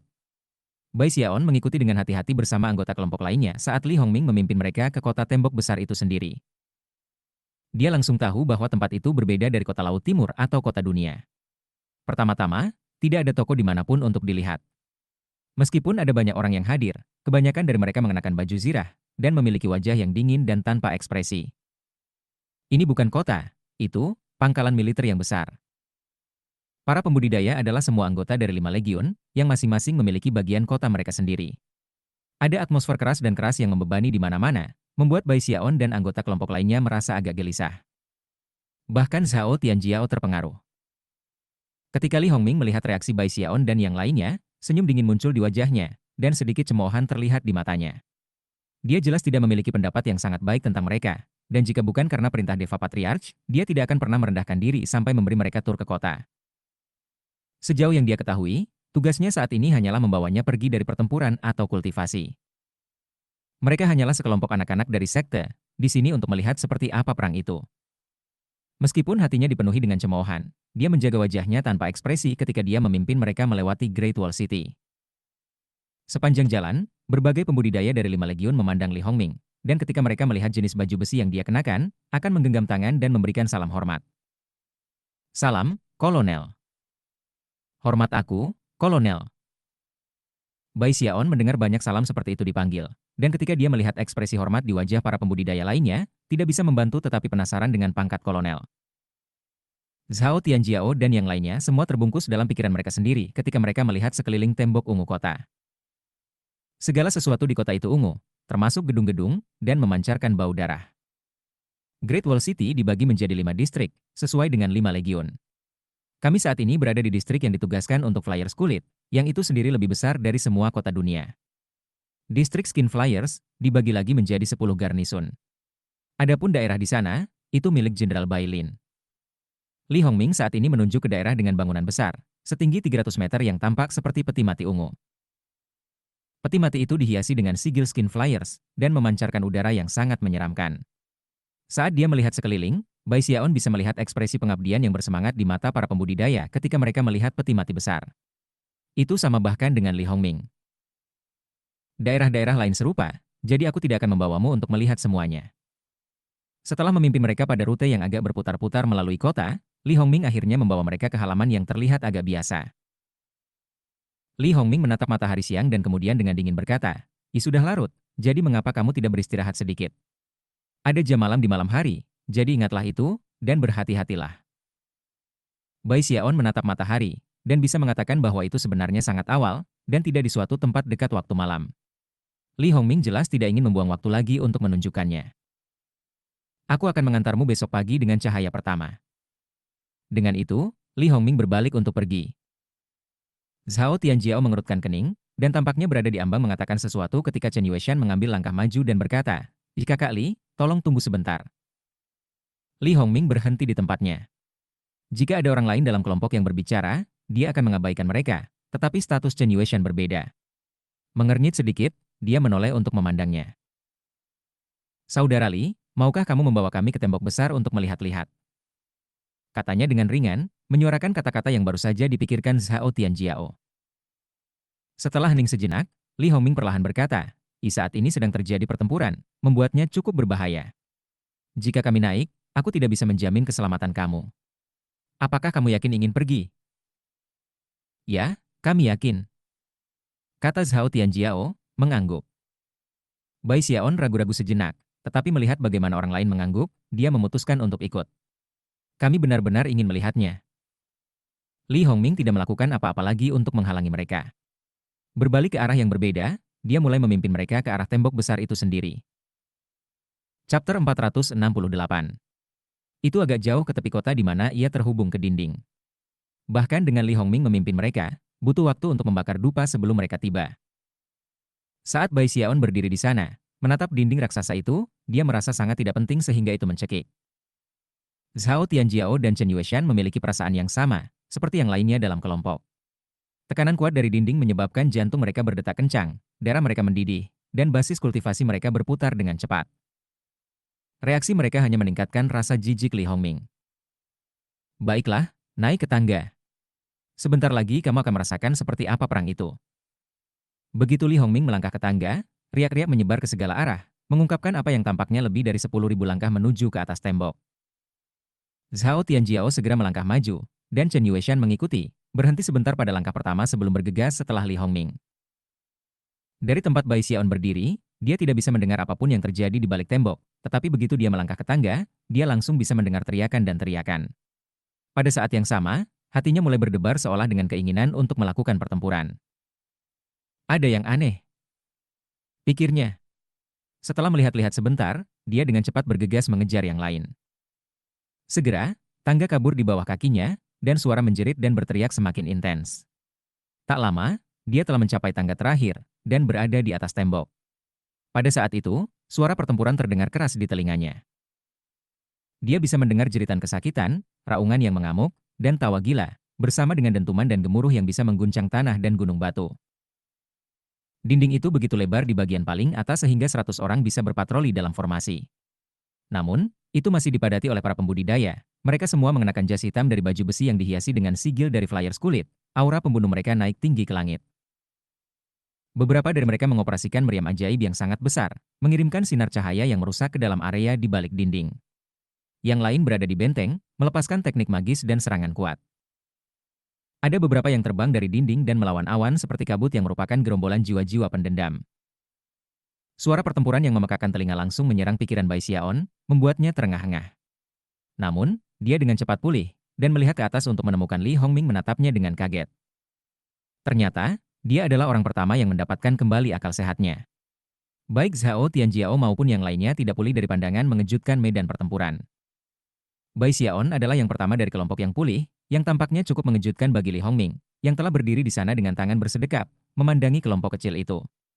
Selama bertahun-tahun, dia telah melihat banyak pengambil ujian datang ke tembok besar, dan setiap kali mereka melihat pertempuran sejati untuk pertama kalinya, mereka selalu membutuhkan sedikit waktu untuk pulih.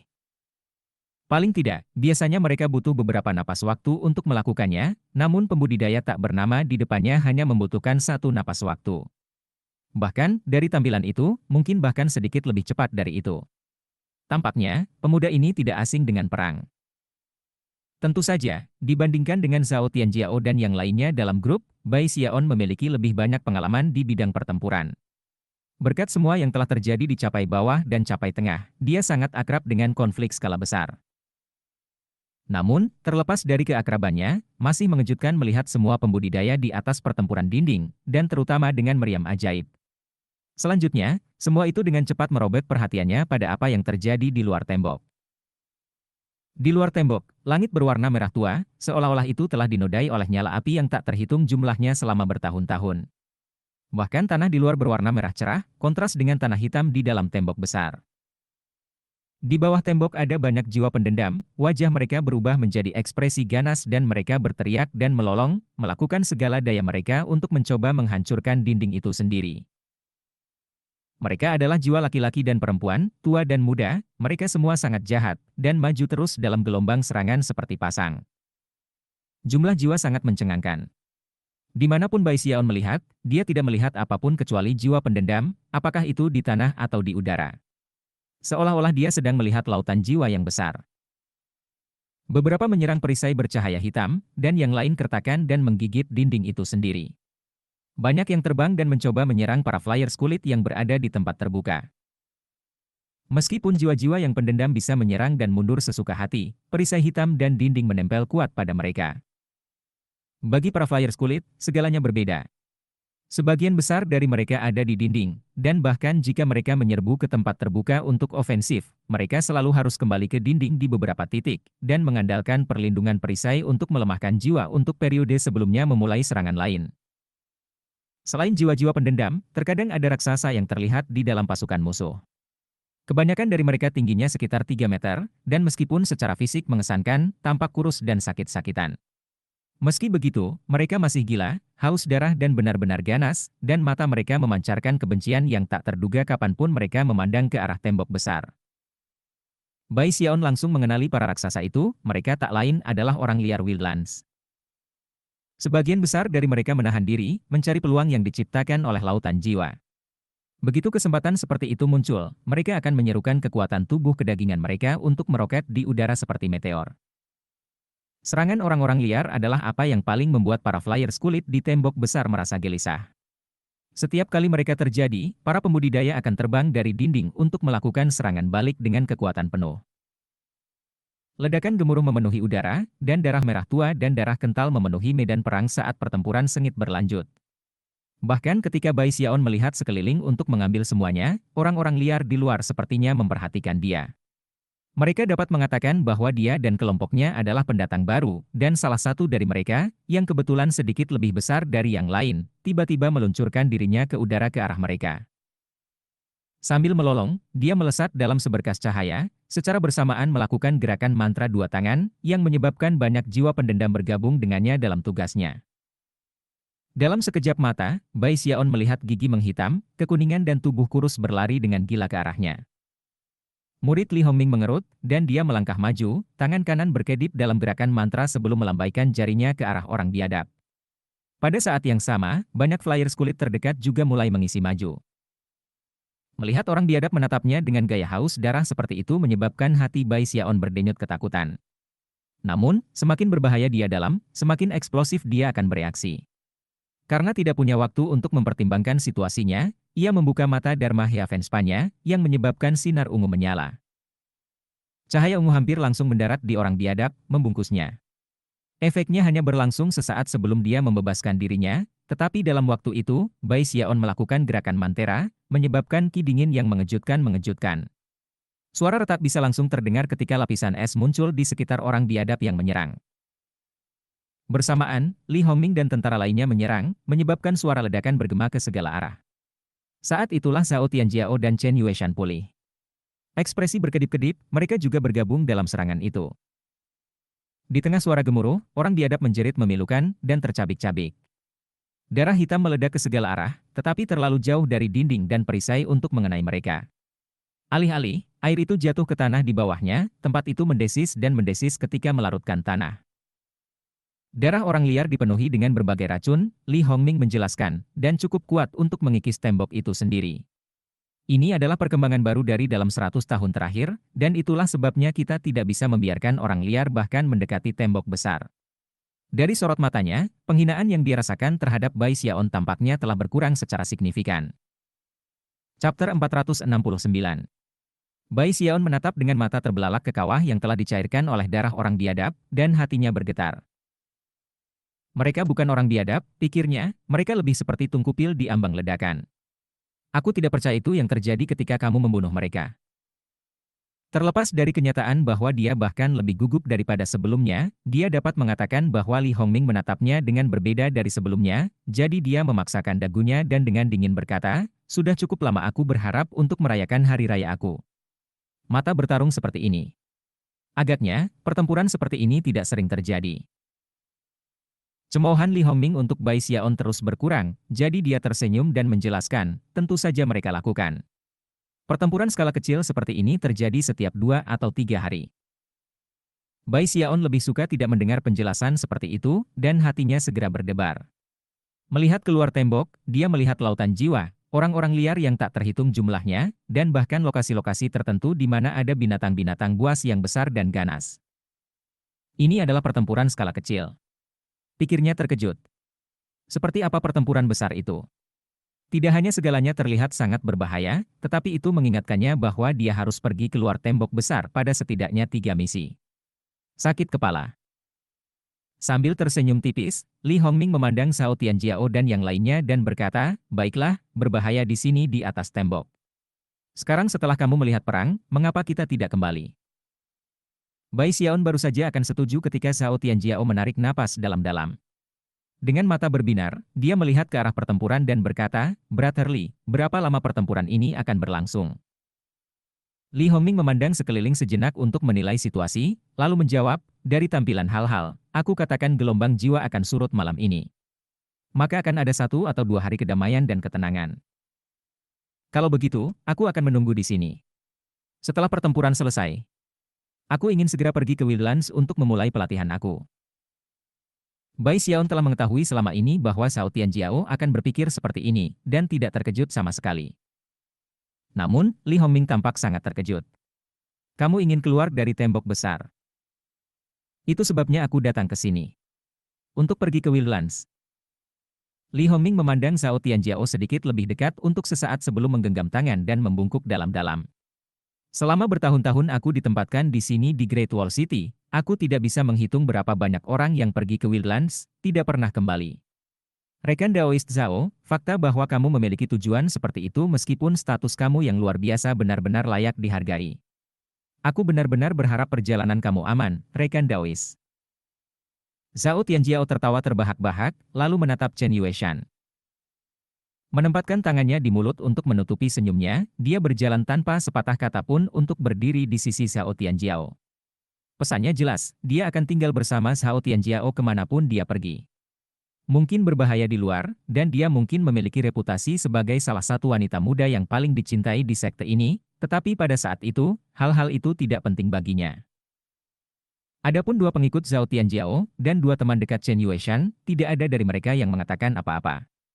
Awalnya, mereka berencana untuk pergi bersama dengan Zhao Tianjiao dan Chen Yueshan, tetapi setelah melihat pertempuran mematikan tadi, mereka dibiarkan begitu terguncang sehingga mereka hanya bisa melihat ke bawah ke tanah dalam upaya untuk menyembunyikan rasa malu di wajah mereka. Zhao Tianjiao sepertinya tidak peduli. Sambil tersenyum lebar, dia memandang Bai Xiaon. "Xiaon, maukah kamu bergabung dengan kami?" Bai Xiaon berdeham. Mempertimbangkan bahwa dia hanya berada di tahap akhir Gold Core, dia tidak merasa bahwa pergi ke Wildlands akan menjadi ide yang sangat bagus. Mungkin begitu dia mencapai lingkaran besar, maka dia akan keluar. Setidaknya pada titik itu, dia akan lebih mampu membela diri. Pada saat itu, dia bisa melakukan perjalanan cepat keluar dan kembali, dan mudah-mudahan tidak akan menemukan dirinya dalam bahaya yang terlalu banyak. Dengan bertahan 10 tahun ke depan dengan cara seperti itu, ia kemudian dapat kembali ke sekte dan menukar jiwa devanya dengan seperangkat 5 elemen jiwa binatang buas. Mengambil rute yang aman dan mudah ke tahap Naschen Soul adalah jalan baginya. Setelah mencapai titik ini dalam pemikirannya, Bai Xiaon merasa lebih percaya diri dalam keputusannya daripada sebelumnya, dan hanya mencoba untuk memutuskan apakah akan menjelaskan keputusannya atau tidak, ketika tiba-tiba, teriakan kaget dapat terdengar dari skin flyers di sekitarnya. Banyak wajah di daerah yang dipenuhi dengan keheranan, dan terlepas dari kenyataan bahwa energi spiritual sangat lemah, banyak orang melepaskan kekuatan basis budidaya mereka. Perkembangan yang tiba-tiba membuat Bai Xiaon, Zhao Tianjiao dan semua orang terpana. Melihat keluar ke medan perang, mereka melihat bahwa gelombang jiwa yang tampaknya tak berujung tiba-tiba berhenti bergerak. Bahkan, mereka mulai mundur. Pada saat yang sama, tidak ada lagi ekspresi ganas di wajah mereka, melainkan yang kelihatannya berkedip-kedip kecerdasan. Itu adalah pemandangan yang sangat aneh, ekspresi seperti itu tampak sangat tidak pada tempatnya. Jika hanya itu yang ada pada situasi, itu mungkin bukan masalah besar. Tetapi kemudian, jiwa-jiwa pendendam melemparkan kepala mereka kembali dan mengeluarkan lolongan yang menusuk telinga, dan pada saat yang sama mulai bergegas menuju satu sama lain dan berkelompok. Dalam sekejap mata, lebih dari 10 kaisar jiwa setinggi 300 meter telah terbentuk di medan perang. Mereka memiliki bahu lebar dan tubuh yang tampaknya berotot terdiri dari jiwa yang tak terhitung jumlahnya, dan masing-masing dari mereka memegang senjata magis yang berbeda. Melihat mereka saja sudah cukup untuk mengguncang surga dan bumi. Lebih dari 10 kaisar jiwa besar mengeluarkan lolongan menakutkan ketika mereka mengacungkan senjata magis mereka dengan cara yang mengejutkan. Mata Bai Xiaon melebar saat melihat kaisar-kaisar jiwa, dan dia tidak bisa tidak memikirkan kaisar jiwa yang telah dia lihat dalam pengadilan Qian dengan menembakkan api kembali di sekte polaritas langit berbintang langit Dao. Kaisar jiwa di sana tampak hampir persis seperti ini. Ini. Kaisar jiwa yang menakutkan di medan perang tampak sangat kuat, hampir seolah-olah mereka sebanding dengan ahli jiwa yang baru lahir. Selain lebih dari 10 kaisar jiwa, Bai Xiaon juga bisa melihat bahwa ada jiwa-jiwa tertentu di medan perang yang berbeda dari yang lain. Jiwa pendendam yang biasa tidak cerdas dan tidak bisa menggunakan benda ajaib. Sebagian besar, mereka bertindak berdasarkan naluri dan sebagian besar ilusi, seperti asap. Tapi sekarang, 7 atau 8 sosok bisa dilihat di medan perang, mengenakan jubah hitam tebal lengkap dengan tudung dalam yang menutupi kepala dan wajah mereka. Tidak mungkin untuk mengatakan kapan mereka muncul, tetapi sekarang mereka melayang di udara, dikelilingi oleh kilat hitam yang berderak. Ada juga beberapa jiwa pendendam yang terlihat seperti binatang buas, dan memegang senjata besar di tangan mereka saat mereka melangkah maju. Selain itu, pada satu titik di kejauhan, asap yang berputar-putar membentuk bentuk kuda perang dengan mata merah darah dan api yang mengelilingi kuku-kuku kakinya. Duduk di belakang kuda perang adalah seorang lelaki berjubah abu-abu. Jelas, pria itu bukanlah roh pendendam, dan dia juga bukan orang biadab. Dia adalah seorang kultivator. Atau mungkin akan lebih akurat untuk mengatakan bahwa dia seperti seorang kultivator. Dia tinggi dan kurus, dan kulit tangan yang memegang kendali kuda itu berwarna putih murni dan tampaknya tanpa kotoran atau kotoran apapun. Ada sesuatu yang elegan tentang dirinya, sesuatu yang membuatnya tampak luar biasa. Terlebih lagi, dia tidak sendirian. Di sebelahnya ada 7 atau 8 pria dan wanita yang mengenakan pakaian bobrok, namun sangat tampan. Ketika mereka berdiri di sana menatap tembok besar, mata berkedip dengan dingin, fluktuasi basis kultivasi berguling dari mereka menempatkan mereka pada tahap formasi inti. Segera, orang-orang liar yang kurus di dekatnya menundukkan kepala dan tangan mereka, ekspresi kagum dan hormat di wajah mereka. Ketika Bai Xiaon melihat kuda perang hitam, hal pertama yang dia pikirkan adalah Buiser. Kemudian dia melihat lebih dekat sosok di jubah abu-abu yang terpasang di atasnya, dan menyadari bahwa pasti ada sesuatu yang berbeda tentang dirinya. Dia hampir tampak seperti raja bagi jiwa-jiwa yang dendam dan orang-orang biadab, seolah-olah dia bisa mengendalikan mereka semua sendirian. Untuk beberapa alasan, Bai Xiaon mendapati dirinya memikirkan Chen Manyao dan kelompok yang diwakilinya. Ketika Li Hongming melihat sosok berjubah abu-abu, ekspresinya berkedip. Siapa yang mengira bahwa pertempuran kecil seperti ini akan melihat penampilan, penanam jiwa dan ahli nujum? Zhao Tianjiao menatap pria berjubah abu-abu itu, rasa dingin membuncah di hatinya ketika dia bertanya, penggarap jiwa. Ahli nujum. Di Wildlands, jiwa pendendam dianggap sebagai peringkat terendah dan paling kuat dari semua entitas. Lalu datanglah orang-orang liar, dan setelah itu, para penanam jiwa. Di atas, adalah para ahli nujum. Sedangkan untuk pembudidaya jiwa, mereka adalah pembudidaya kuat yang memperlakukan orang-orang liar tidak lebih dari pelayan. Tidak ada energi spiritual untuk mereka kembangkan, sehingga mereka puas dengan hal terbaik berikutnya.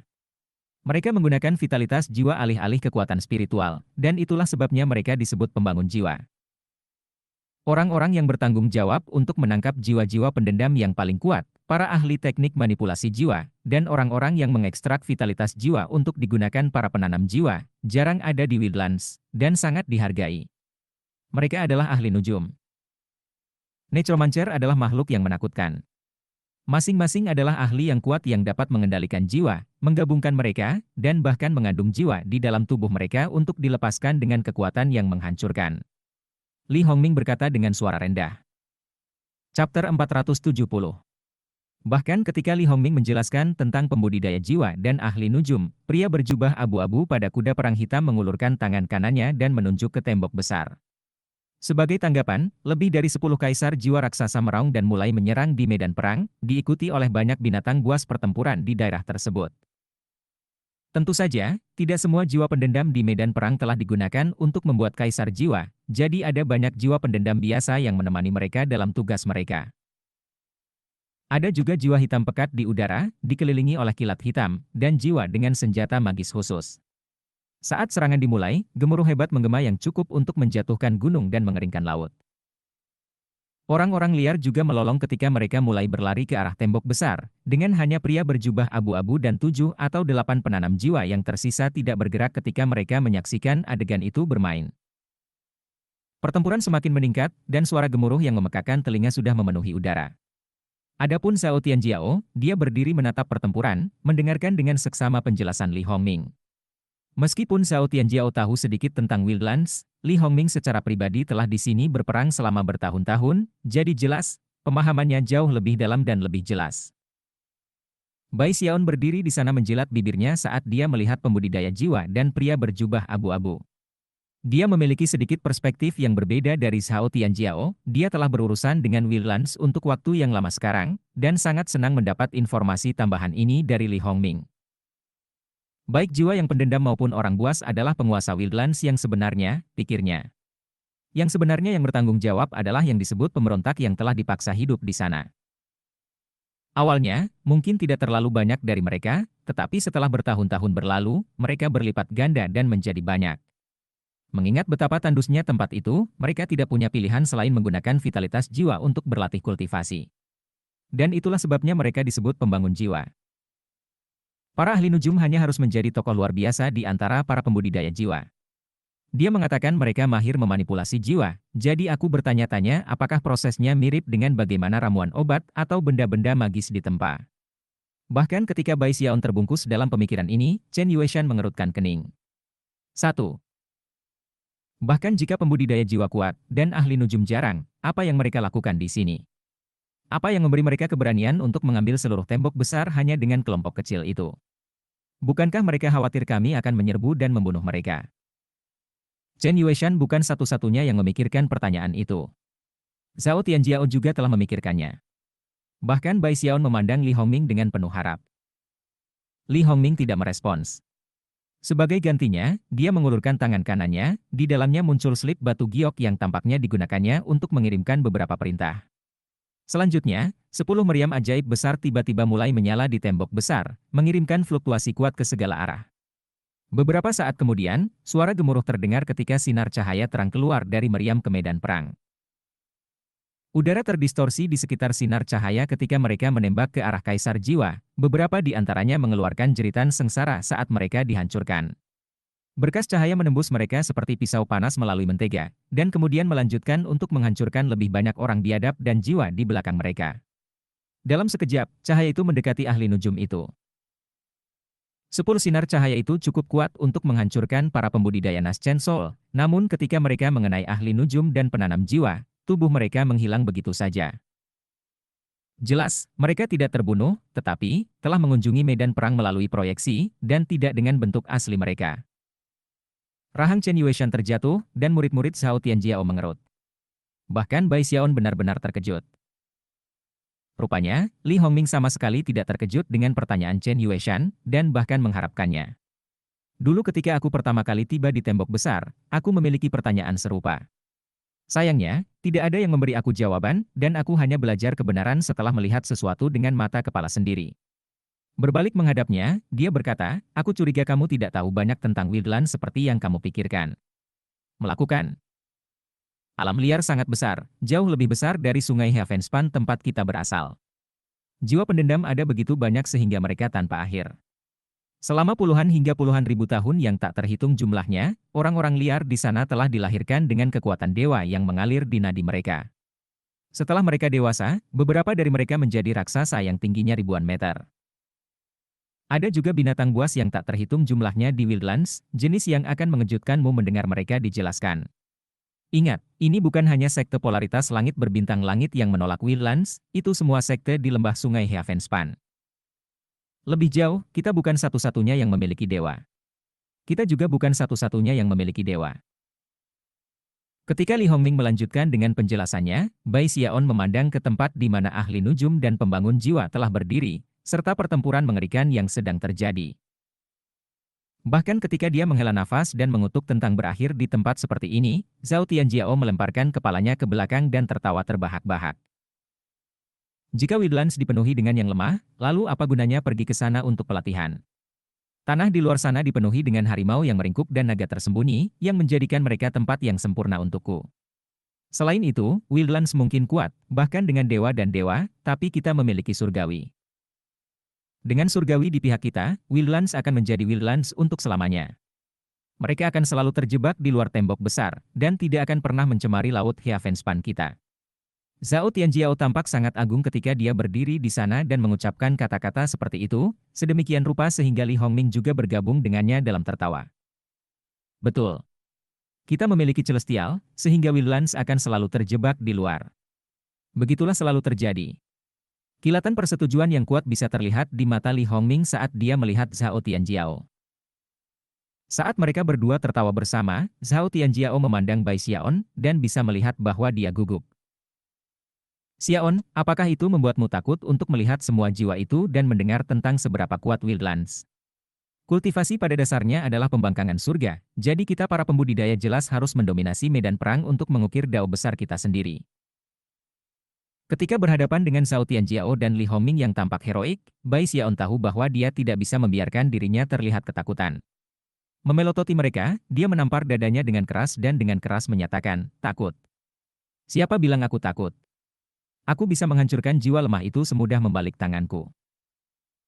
Melihat gelombang jiwa dan kaisar jiwa, Bai Xiaon memutuskan untuk membuat kata-katanya bahkan lebih persuasif, dan untuk benar-benar meyakinkan mereka bahwa dia tidak takut.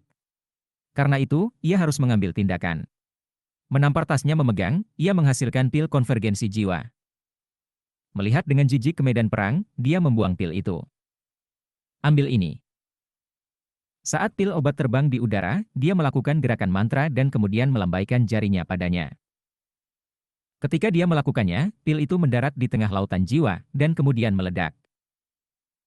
Seketika, gaya gravitasi yang mengerikan meletus keluar, menjadi lubang hitam selebar 300 meter.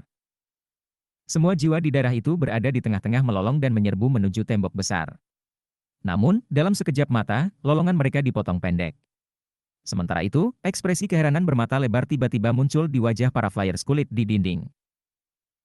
Di dalam area 300 meter itu, semua jiwa pendendam tiba-tiba tersedot di luar kendali mereka ke arah pil yang meledak, dan dalam sekejap mata, seluruh area kosong. Dari kejauhan, sekarang ada lubang besar, 300 meter di tengah gelombang jiwa, sesuatu yang benar-benar menarik yang dilihat semua orang. Yang mengherankan semua orang, setelah jiwa-jiwa tersedot bersama, mereka menjadi bola jiwa seukuran kepala yang jatuh ke tanah. Dari tampilan itu, ada lebih dari 10.000 jiwa pendendam di dalamnya, semua berteriak dan berjuang tanpa hasil untuk membebaskan diri. Tidak hanya para pembudidaya di tembok besar terkejut, orang-orang liar di medan perang benar-benar terkejut. Ada juga banyak jiwa pendendam di dekatnya yang secara naluriah berhenti di tempatnya dan menoleh. Bahkan beberapa kaisar jiwa tampak terkejut. Ini. Li Hongming berkata, pikirannya berputar. Sebelumnya, dia berasumsi bahwa Bai Xiaon mengeluarkan pil obat hanya untuk mendapatkan beberapa wajah, tetapi apa yang sebenarnya dihasilkan membuatnya benar-benar terkejut. Mata Zhao Tianjiao melebar saat dia melihat lingkaran 300 meter yang baru dikosongkan di tengah-tengah medan perang, dan lebih dari 10.000 jiwa pendendam berjuang di bidang jiwa. Terengah-engah, dia berbalik untuk melihat Bai Xiaon, ekspresinya agak bingung. Chen Yueshan, serta yang lainnya dalam kelompok mereka, berdiri di sana dengan hati berdebar saat mereka tiba-tiba teringat tindakan Bai Xiaon dalam persidangan Qian dengan api di sekte tersebut. Setelah beberapa saat hening, skin flyers di dinding meletus ke dalam kekacauan, mata mereka bersinar karena tidak percaya dan kaget ketika mereka melihat ke arah Bai Xiaon. Surga. Apa yang baru saja terjadi? Apa, benda ajaib apa yang dia buang barusan? Ini tidak pernah terdengar. Aku tidak percaya ini. Aku pikir aku belum pernah melihat sesuatu yang bekerja dengan sangat baik melawan jiwa-jiwa pendendam. Siapa pria itu? Melihat bahwa pilnya tidak hanya bekerja dengan cukup baik, tetapi dia juga telah menarik sedikit perhatian, Bai Xiaon segera dimeriahkan. Oleh karena itu, ia mengeluarkan setumpuk pil konvergensi jiwa dan, dengan teriakan yang kuat, melemparkannya ke dinding, dan kemudian mulai melakukan gerakan mantera. Bom mulai berdering di medan perang, dan tak lama kemudian, sejumlah besar jiwa pendendam berteriak dalam kesedihan. Bahkan salah satu kaisar jiwa tertangkap, dan akhirnya terseret ke dalam lingkup jiwa. Kerumunan pembudidaya di atas dinding berdiri di sana dalam keheningan yang terpana. Bai Xiaon lebih bersemangat dari sebelumnya dengan perkembangan ini. Bersihkan tenggorokannya, dia dengan senang hati mengangkat dagunya dan melambaikan lengan bajunya. Siapa bilang aku takut? Dengan menjentikan jari, aku, Bai Xiaon membuat semua jiwa menjadi abu. Kamu pikir aku takut pada mereka?